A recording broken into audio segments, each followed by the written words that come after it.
Radio Mujer presenta Desde el Alma, una mirada a tu ser interior. Explora tus sentimientos, reconoce tus pensamientos, descubre tus recursos creativos y sé tú misma. Desde el Alma, con Alejandra Frías. Iniciamos. Buenas tardes, Austin, muy buenas tardes en este martes, cuando dicen que ni te cases ni te embarques. Pero claro que sí te puedes casar y sí también te puedes embarcar. Gracias por recibirnos en tus hogares, gracias por recibirnos en tus automóviles y en tus oficinas. Teléfonos en cabina 512-377-1813, 512-377-1214. Gracias por seguirme en Facebook, Radio Mujer Internacional Desde el Alma. Muchas gracias también por tus correos a alejandra@radiomujeraustin.com. Y esta semana estamos hablando de los tropiezos de la razón. ¿Cómo es aquello cuando la razón tropieza? O la razón de la sin razón. No, es un juego también de pronto como de palabras para invitarte a que reflexionemos. Hoy tenemos, y vamos a entrar directito en materia, hoy tenemos en la cabina, muchísimas gracias a estos muy buenos amigos, el doctor Pedro Ruggiero y Silvia Adbon. Muchísimas gracias, amigos, muchísimas gracias por aceptar esta invitación, gracias por compartir esto que es su conocimiento, pero además en la experiencia también, ¿verdad? Para participar a nuestro auditorio con elementos para estar mejor desde el alma. ¿Qué tal? Y bueno, vamos a entrar en materia. ¿Qué les parece? Pero va. Gracias, Pedro. Hola, buenas tardes. Hola, buenas tardes y gracias por invitarnos. Y bueno, ¿qué con esto de la naturaleza humana y la conciencia? Cuando perdemos, cuando la razón puede tropezarse. ¿Cómo podemos ser asertivos a pesar de que la razón de pronto tiene sus tropiezos? Pues la cuestión de la razón es la cuestión de la modernidad y de la posmodernidad. Antes de la modernidad, el centro de nuestra vida, el centro de la cosmología humana era Dios. Y con el advenimiento de Descartes, el método científico, Copérnico, los astrónomos, la razón empieza a tomar el centro y Dios empieza a mover hacia la periferia. ¿Qué tal? Entonces, la razón en este momento, en esta época en que vivimos, el racionalismo científico intenta de aferrarse al centro de nuestra vida. Y al aferrarnos nosotros a eso, se crean situaciones abismales. Algunos filósofos como Heidegger dicen que enfrentamos permanentemente con nuestra razón, enfrentamos el abismo, y que el abismo es la huella que dejaron los dioses cuando huyeron de nuestra vida.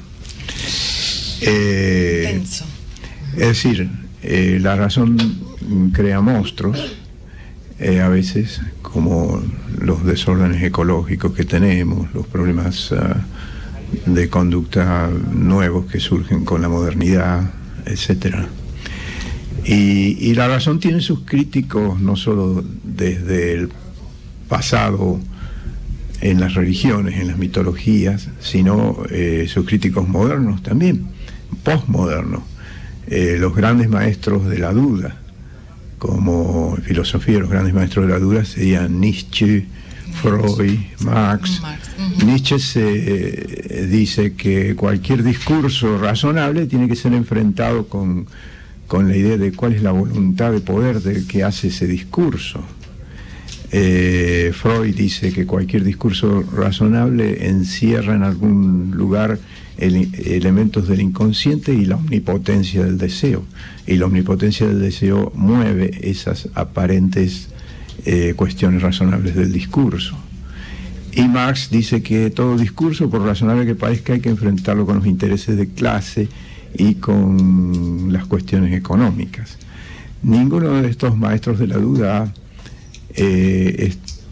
está totalmente claro en la cuestión, es decir, a partir de ellos se han formado también dogmas, y cuando se crea un dogma se crea una situación muy difícil, porque si yo tengo la verdad, tengo que imponérsela a los demás, y así empiezan las guerras y todo lo demás. Entonces la razón es uno de los más grandes y complejos problemas de la filosofía. No quiero ya ahondar. Pero bueno, me llama mucho la atención esto que dice: la razón crea monstruos. Y me parece también un tanto que nos descuartiza, ¿no? Nos descuartiza como individuos, porque no somos nada más razón, porque no es solo el alma, ni solo la razón, ni es solo el cuerpo, como es que tenemos ahora el vicio, ¿no? El vicio nada más es primero el cuerpo, ahora. O sea, este es como parte de la cultura moderna. Si perdemos el alma, salvemos el cuerpo. Si perdemos el alma, salvamos al cuerpo. Hay un trabajo muy interesante que plantea Lévi-Strauss como antropólogo, y que él descubre a lo largo de sus investigaciones que cuando los españoles llegan a América, en la época de la colonización y la conquista, la primera gran duda cuando se encuentran con los pueblos originarios, o sea, los que ya estaban en estas tierras, a lo largo de toda América completa, ¿no? América del Norte, del Sur y Centro, es si eso que está ahí al frente tiene alma. Porque si tienen alma, estos indios entonces son humanos, o tal vez son animales. Esto es todo un trabajo del racionalismo, ¿no? De crear aquello que tiene alma, que solamente es la humanidad, y el resto de los seres vivos no tendrían alma, para ese racionalismo cartesiano. A la inversa, algunos aborígenes, cuando se toparon con estos colonizadores, jamás dudaron que esos colonizadores tuvieran alma. Dudaban si tenían cuerpo. ¿Qué tal? Porque los veían diferentes. Entonces, ¿qué hacían estos aborígenes? Que muchos fueron torturados, asesinados, ¿no? La historia nos lo narra claramente. ¿Qué hicieron estos aborígenes? Desde sus principios científicos, usando sus conocimientos científicos, tomaban el cuerpo de los colonizadores, los mataban, sumergiéndolos en agua, luego los dejaban al sol y decían: si se descompone como se descomponen nuestros cuerpos, entonces tienen cuerpo. Entonces, es muy interesante pensar esto que decía Pedro recién, ¿no? La imposición de un pensamiento único y todo el dolor, la guerra, la ausencia de paz que produce, cuando no podemos entender que hay otros modos de conocer, que hay otros modos de razonar. Y la palabra está tan atravesada por eso. Vos nos decías, cuando nos invitabas nuevamente, el tema de los tropiezos de la razón y el tema de la justa palabra, ¿no? ¿Y cuál es la justa palabra? Uno nunca sabe, porque si hay distintos modos de razonar. Y me acordaba de una canción muy bonita, de las dos primeras líneas, que dice: una palabra no dice nada y al mismo tiempo lo esconde todo. Y tal cual. Así es más lo que esconde que lo que dice la palabra. Sin duda, sin duda. Pero además también tenemos como una epidemia de tiranos, ¿no? O sea, esa imposición ha sido devastadora, por supuesto, ¿verdad? Sí. En muchos aspectos. Y la imposición de la razón nos ha hecho como, me parece como que hay una epidemia de tiranía. Y el primer tirano es uno mismo. Por supuesto. Empecemos por casa. Digamos. Empecemos, a limpiar la casa primero.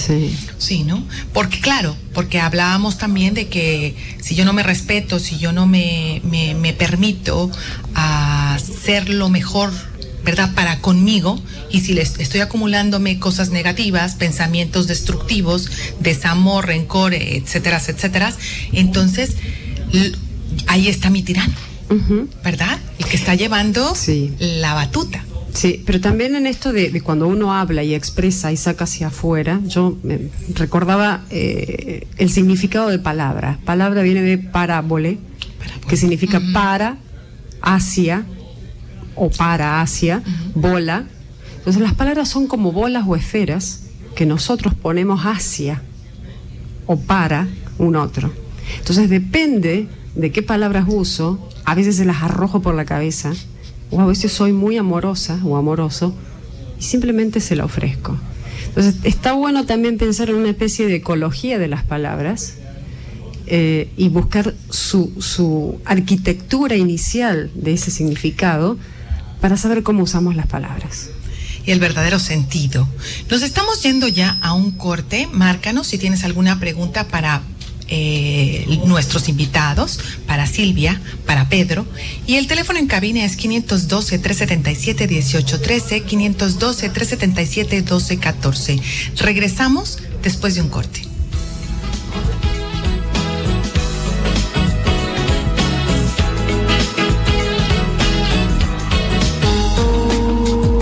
Conocer tus debilidades y fortalezas como persona es parte de tu crecimiento integral.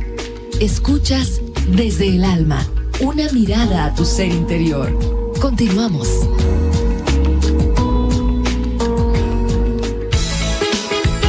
Y estamos de vuelta a Desde el Alma, una mirada a tu ser interior. Teléfonos en cabina 512-377-1813, 512-377-1214. Recibo todos tus correos y obviamente los voy a contestar de manera personal a alejandra@radiomujeraustin.com. Y estamos en esta plática tan verdadera, tan intensa, con Pedro Ruggiero y Silvia, que nos están compartiendo su experiencia como profesionales, ¿verdad?, respecto a la razón. Pero bueno, ya pasamos a través de muchas etapas de la historia en el corte anterior. Y hoy vamos a entrar, Pedro, sugiérenos cómo ser asertivos a pesar de la razón. ¿Aplica o se sale de la razón? Bueno, es muy difícil traducir al español la palabra asertivo, pero lo intentaré. Es comunicarse efectivamente, sin dañar a los demás y sin dañarse a uno mismo, sin perder el punto de vista de uno y sin ser influenciado indiscriminadamente por el punto de vista de los demás. Ello requiere que sepamos nuestros límites, nuestros boundaries, que sería en inglés, que reconozcamos dónde empieza el otro, dónde terminamos nosotros, y que el reconocer esos boundaries nos permite entonces mantener una opinión que puede ser diferente a la del otro respetuosamente. Lo de respetuosamente implica reconocer al otro, implica el no uso de la agresión o de la pasividad. Es decir, si yo tengo una opinión y trato de imponerla o de influenciar al otro de una manera agresiva, no estoy siendo asertivo, estoy haciendo daño. Y probablemente la respuesta que tendré será agresión del otro para defender su propia autoestima, o pasividad, o una cosa pasivo-agresiva. Dice, sí, está bien, lo que vos quieras, y desaparecen, no aparecen nunca más en tu proyecto de vida. Es decir, la pasividad o la pasivo-agresividad y la agresión son las dos cosas de las cuales uno debe despojarse para practicar assertiveness, o sea, el expresar nuestro punto de vista, nuestra opinión de manera respetuosa, sin hacer daño y sin correr el riesgo de ser ignorado. No es nada fácil. No, es un arte, ¿no? El mantener el equilibrio, porque con frecuencia puedes encontrar que tú, ¿verdad?, que alguna parte considera, ¿verdad?, que está haciendo todo lo adecuado, que estoy contribuyendo con mi mejor voluntad, y luego pues resulta de que no, ¿verdad? Entonces es muy complejo, muy complejo. Pero Silvia, sí, el equilibrio. ¿No? Qué cosa difícil. Yo nunca lo he logrado. Esto más bien es como estar en la vida haciendo circense, ¿no? Todo el Sí, tiempo. como un equilibrio inestable. Un equilibrio inestable, por porque no supuesto. está para siempre. Tampoco el desequilibrio está para siempre. No, claro. Uno va como en un hilo caminando con la sombrillita y tratando de que no te caigas. Y si te caes, aprender de la caída, ¿no? Eso me parece, ¿eh? En verdad se los digo. Yo a veces comento que, yo digo, a ver, ¿han probado lo que es una cama de agua? No nos vamos a meter al plano íntimo, pero en verdad, ¿qué hace una cama de agua? Hay una inestabilidad. Ahora imagínate, camínale en la cama de agua. Uh-huh. Es algo así, ¿no? Eso decías, sí, pero también se aprende. Claro, por supuesto. Se puede aprender a caminar sobre una cama de agua. Estoy convencida de que se puede caminar y que, para eso tenemos los equilibristas, ¿no? Como decías, pues como caminar sobre una cuerda floja. La famosa adaptación. Los músculos de las piernas se adaptarán de un modo diferente, se fortificarán el pie actuará de otra manera hasta que podamos caminar. Y maravillosamente la obra, ¿verdad?, de la naturaleza contribuye a... Y sí, claro. Sobre eso ha escrito tanto Darwin, ¿no? Acerca de qué pasa con las presiones ambientales y cómo nosotros nos vamos adaptando a nuestro entorno y viceversa, cómo nosotros también influenciamos el entorno, a veces para mal. Sí, lo que decía Pedro hace un rato, ¿no? Cuando la razón ha creado los monstruos, donde estamos destruyendo nuestro ecosistema, nuestros ecosistemas, estamos acabando incluso con el agua, ¿no? Que parece que no podría suceder, pero estamos haciéndolo. Entonces, sí. Y acabamos con el agua que llevamos dentro, porque nosotros somos un gran porcentaje de agua, los humanos y los seres vivos. Claro. El agua de afuera y el agua de adentro. O sea, cuando acabas con una parte del agua, pues eventualmente trae consecuencias sobre el agüita de tu cuerpo.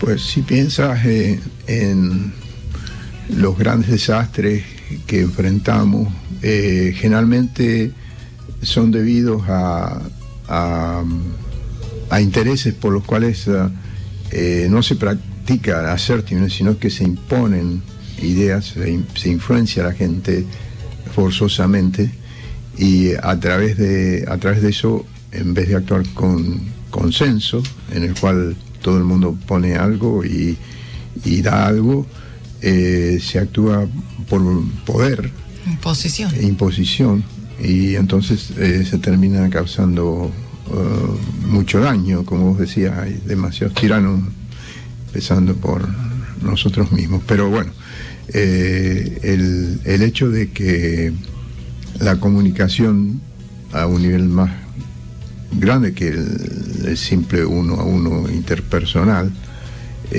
también conlleva problemas de agresión y de falta de respeto por el otro, y se crean ese tipo de situaciones en donde de las cuales no sabemos cómo salir. El abismo que decía Heidegger, el abismo en el cual Heidegger decía que peor que la extinción de la especie humana sería que perdiéramos la esencia de lo que nos hace humanos. Uy, estamos alejándonos de esa parte bien humana, ¿verdad? Si yo pensaba, en función de lo que comentaba Pedro, de este tema de lo esencial, pensaba que así como tenemos imposiciones y sufrimos imposiciones e imponemos también y hacemos sufrir a otros, existen una serie de recursos que a veces los tenemos naturalizados, como es el celebrar nuestros ritos. Los ritos de la vida, desde bautismos, nacimientos, casamientos, cambios de estatus, y estos ritos, que son desde que la humanidad es humanidad y abraza el símbolo para empezar a celebrar estos ritos, funcionan como lubricantes sociales. Son los que nos permiten también, a veces, o muchas veces, tratar de volver eso inestable, aunque sea por un ratito, a un equilibrio. Y bueno, claro, es como a mí, lo mío tiene que ver con la antropología social. Siempre estamos tratando de mirar qué tipo de rituales estamos permanentemente celebrando, es que son ultra necesarios. Son los que nos conectan de nuevo con el símbolo, con esa parte esencial. Son los espacios en donde el tiempo deja de ser lineal y se vuelve circular, para que estemos con los que ya no están, pero que ahora están, o sea, con nuestros antepasados. Pedro me contaba una cosa muy bonita de una vez que él fue a una charla donde había un aborigen muy importante de Argentina, y que antes de agradecer en la universidad daba una charla, ¿no?, al rector, bueno, lo que uno normalmente en nuestra sociedad occidental hace, ¿no?, el agradecimiento a las autoridades. Él empezó agradeciendo a su mamá, a su papá, a su abuela, porque sin ellos él no podía estar vivo ni estar ahí. Todos los y ancestros. eso tiene que ver, claro, eso tiene que ver con la celebración de los ritos. Entonces tenemos siempre esperanzas cuando estamos celebrando rituales, los que sean, los que nuestra cultura traiga, porque se transforman en verdaderos lubricantes sociales para limar los conflictos. Qué hermosísimo esto, ¿verdad? Y tal vez que si en verdad no sé, hacer como cada uno comprometerse a hacer de la vida un verdadero ritual, nos cantaríamos otros cantos. Estamos en Desde el Alma y vamos a irnos a un corte, pero vamos a regresar y me encantaría escuchar tus comentarios. 512-377-1813, 512-377-1214.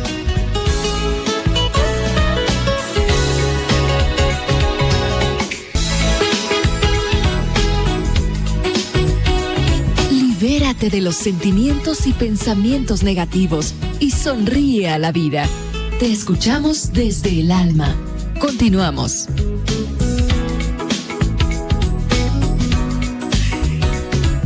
Gracias, estamos de vuelta. Muchísimas gracias. Teléfonos en cabina 512-377-1813, 512-377-1214. Si tienes alguna pregunta para nuestros invitados, que te pueden contestar, ¿verdad? Desde su punto de vista, desde el punto de vista arqueológico, Silvia o Pedro, desde el punto de vista psiquiátrico, ¿verdad? O antropológico, efectivamente. Bueno, y estamos compartiendo con ustedes, Pedro, Silvia, que somos demasiado complejos.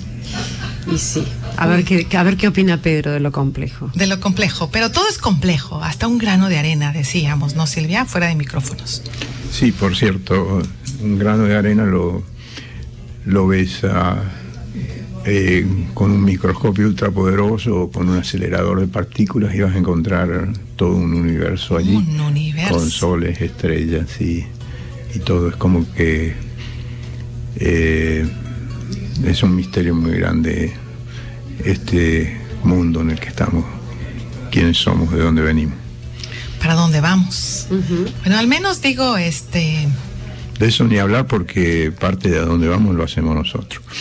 Sin duda, ¿no? Sin duda. Sí, claro, estoy totalmente de acuerdo. O sea, cómo puedo o cómo me comporto respecto al afuera. Sí, yo a veces pienso que los seres humanos somos como los caracoles, llevamos la casita en la espalda, ¿no? ¿Qué casita tuve? ¿O qué casa? ¿Con qué padres? ¿Con qué historias? ¿Con qué amores? ¿Con qué odios? ¿Con qué...?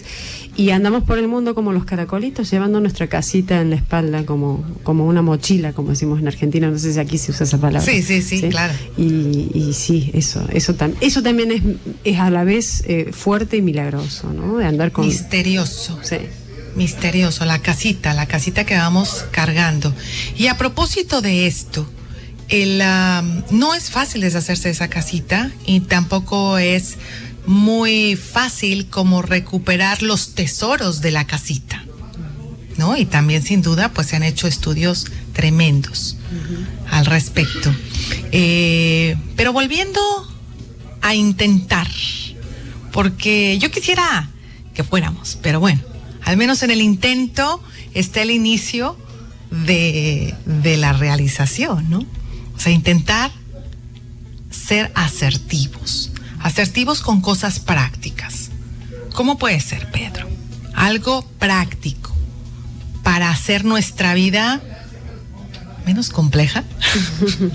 Bueno, eso sí no que no se va a poder tan fácilmente. Bueno, primero tratar de identificar en nuestra vida lo que queremos y las prioridades que eso determina. y defender esas prioridades. Eso sería una cosa fundamental que es muy fácil de olvidar porque supongamos que nuestra prioridad sea el amor a nuestra familia, a nuestros hijos, pero puede haber conflictos de intereses, puede haber un jefe que diga te tienes que quedar varias horas más a trabajar, o unas cuentas que impongan que uno tenga que ganar más para pagarlas, o deseos de comprar cosas que luego van a interferir en ese tiempo que uno tiene para lo que es su prioridad.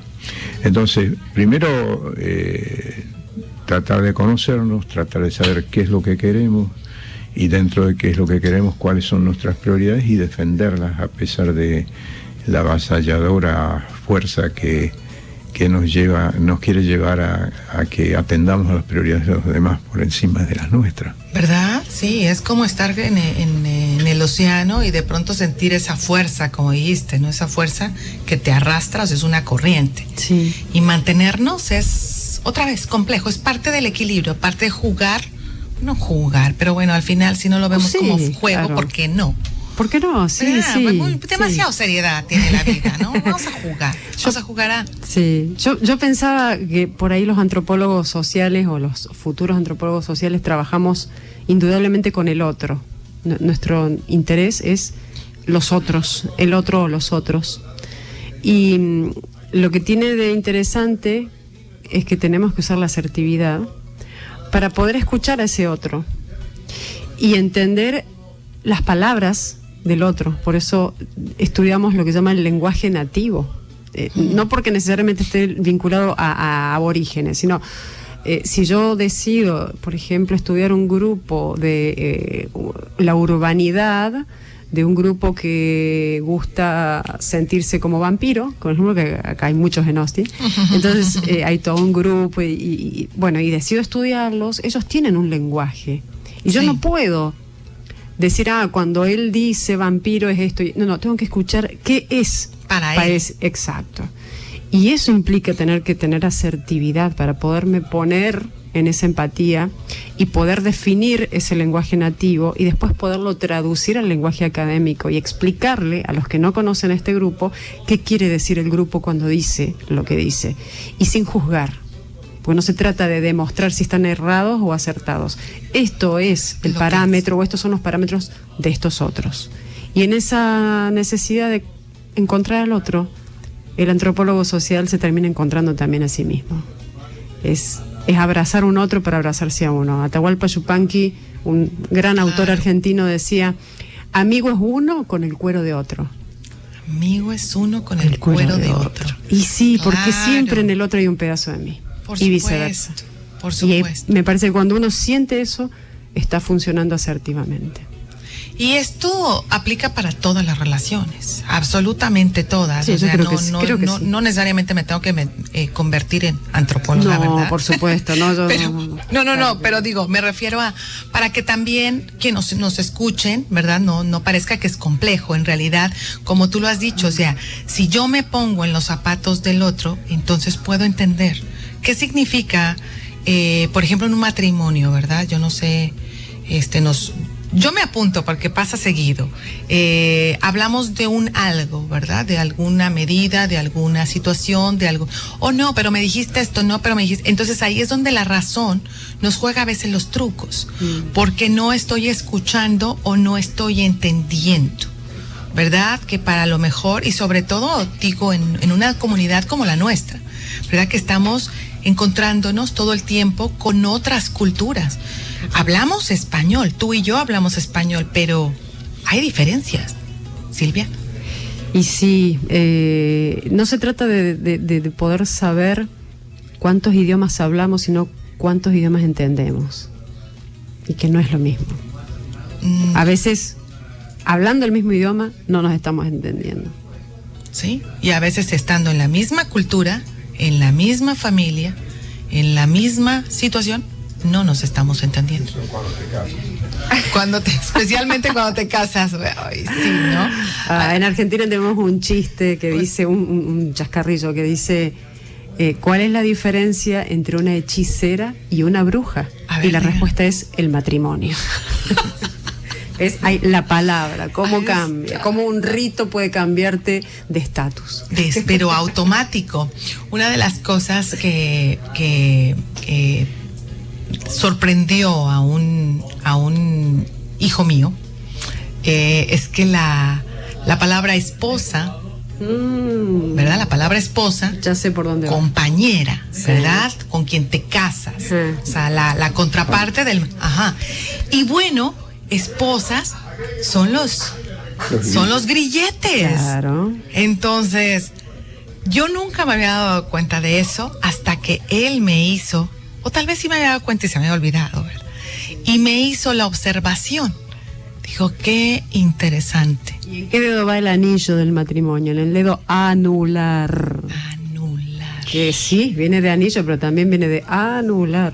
De anular. Aquí es lo que estamos anulando. ¿Qué tal? Entonces, otro objeto, ¿no? Para seguir pensando. Otro objeto, sí. Bueno, esto que tu hijo plantea es lo que se llama lo heteróclito del lenguaje. Es decir, el lenguaje es heteróclito porque tiene polisemias. Una misma palabra significa muchas cosas. Y eso es lo bonito también. Es lo lindo, pero también qué contradicciones o qué absurdos. Nos hace reflexionar, me parece que eso siempre nos enseñan algo las palabras. Siempre, totalmente. Estoy de acuerdo contigo. Y nos tenemos que ir de nuevo a un corte. Okay. Pero regresandito vamos a continuar hablando de cómo podemos ser asertivos. Y un par al menos de ideas prácticas. Okay. Regresamos después del corte.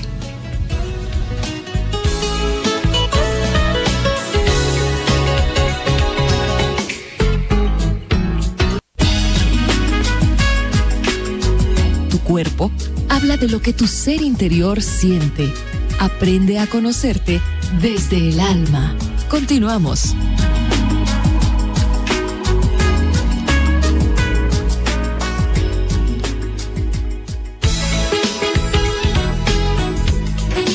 Estamos de vuelta a Desde el Alma, una mirada a tu ser interior.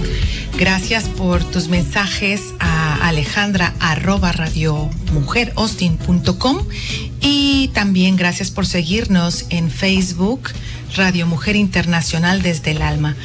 Estamos platicando con Pedro y Silvia. Buenos amigos, muchísimas gracias por compartir todo esto con nosotros, por iluminarnos.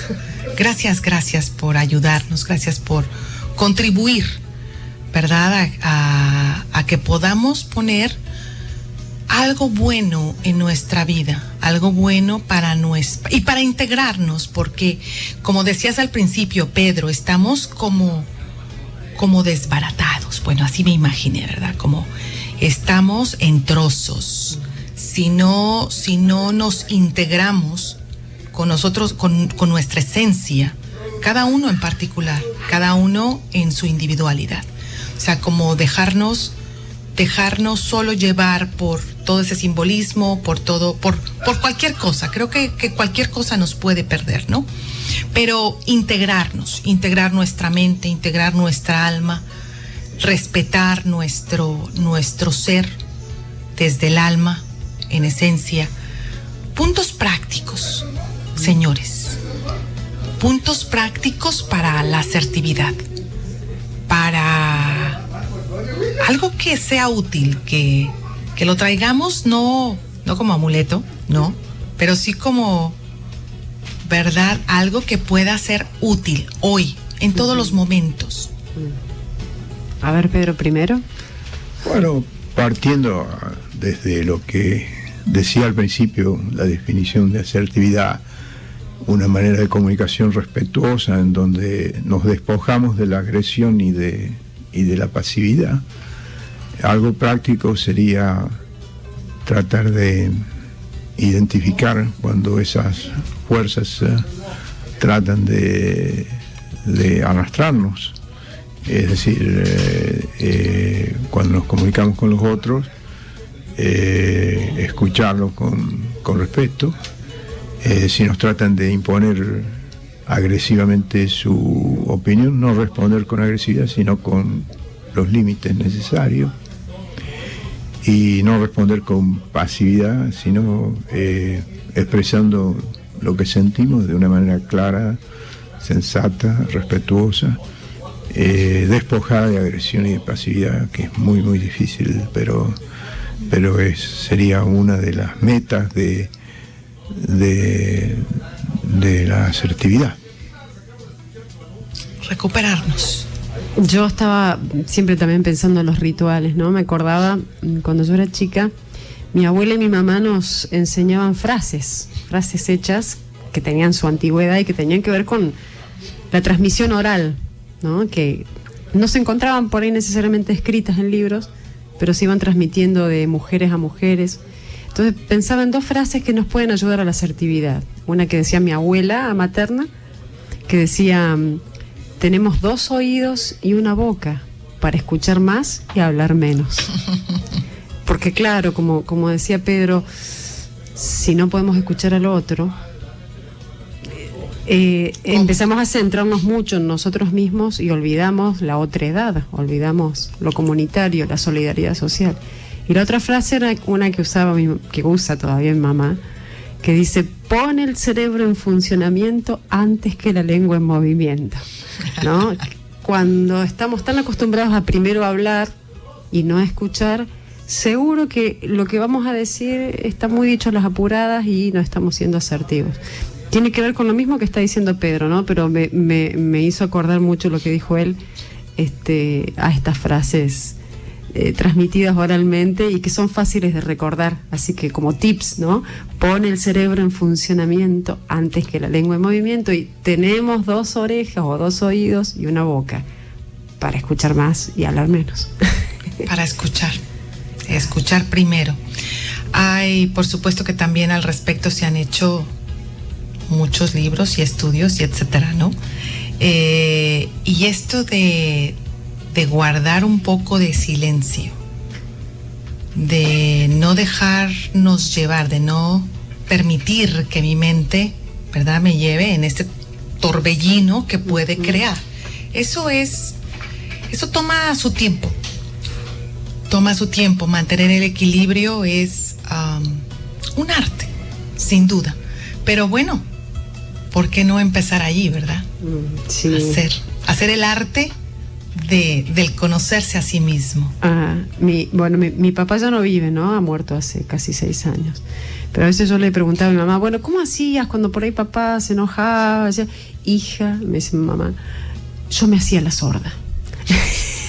Claro, es decir, que lo que me está diciendo con eso es, trataba de no hablar en ese momento en donde el otro estaba tirando de la cuerda, porque si los dos tiraban de la cuerda se corta. Entonces, hacerse la sorda era como tratar de no escuchar todo eso que estaba, hasta que a papá se le pasaba. Entonces, pues bueno, sí, ahora vamos a charlar, ¿no? El hablar menos tiene que ver con, a ver, si me hago la sorda para no escuchar y contestar rápidamente y herir. Siempre hay una línea muy tenue entre la asertividad y las cosas que la impiden, que es la pasividad. Es decir, hacerse la sorda por un rato para que se calme la situación puede ayudar, pero si uno se hace sordo siempre, claro, ya cae en otra cosa. Claro. Y la agresión, es decir, muchos de los libros que tú mencionas de assertiveness training a veces han sido criticados porque hay gente que dice, bueno, no se distingue muy bien la línea entre ser asertivo y ser agresivo. ¿Qué es lo que estás tratando de enseñarle a la gente? Que se salgan siempre con la suya, que sean tan agresivos o más agresivos que los demás. Es decir, en esto hay líneas muy tenues, muy difíciles de distinguir a veces y que se pueden cruzar fácilmente. Assertiveness training ha tenido muchos pros y contras, ha tenido muchos críticos, porque a veces se llevan con estos cursos motivacionales de marketing, tengo que imponer mi voluntad sobre el otro. No es lo mismo que ser asertivo. No es, jamás va a ser. Y por supuesto que en tu lado puede estar, o del otro lado, ¿verdad?, puede estar la disposición y la cordura. pero cuando no hay cordura, como dices, tampoco puedes dejar que todo el tiempo no escuches. Tampoco puedes permitirte ser todo el tiempo el que cede y cede y cede, porque dices, también llega un momento en que se rompen y estás perdiendo respeto por ti mismo. Claro. Empezando por ti, ¿no? O sea, otra vez, tu propio hacedor, como decías, tú vas a hacer tu vida de acuerdo a cómo estás comportándote. Entonces creo que los límites son importantes, ¿no? Estoy convencida de que por eso existen también tantas leyes, porque hemos demostrado que no podemos comportarnos. Bueno, en parte sí, claro, sí. Y la modernidad tiene que ver con eso también, con la necesidad de consustanciar algo tan fuerte como el Estado. El Estado no es algo que siempre existió, existe después de la modernidad. Entonces también hay toda una necesidad del establecimiento de un determinado orden, porque muchos filósofos decían que sin el Estado no podemos llegar a vivir con tranquilidad. Y ahora se piensa que los estados están desapareciendo porque hay compañías multinacionales, terceriza el trabajo en otros países, se hace, es decir, hay un debilitamiento de los estados y de las leyes a través de la globalización y de un nuevo orden mundial. Pero bueno, eso es demasiado político y complejo para tu programa, me imagino. No, y aparte cuando nos falta ya cerrar, un minuto. Muchísimas gracias, Pedro, muchísimas gracias, Silvia, gracias a ustedes, gracias a Raúl, que siempre está aquí con una sonrisa, ¿verdad? Sí, no, y además compartiendo fuera de micrófonos también. Muchísimas gracias por esta conversación y estamos ya por irnos. Yo te agradezco con todo mi corazón y desde el alma que estuvieras hoy con nosotros. Lo único que me queda decirte es rescátate, rescatarnos, integrarnos en una actitud positiva, en una actitud que surja desde el alma, porque ese es el objetivo, me parece, y por eso lo estamos compartiendo. Gracias a Dios porque nos permite estar, ¿verdad? Gracias por la oportunidad de la vida y a sonreír. Por supuesto. Que el día todavía está apenas.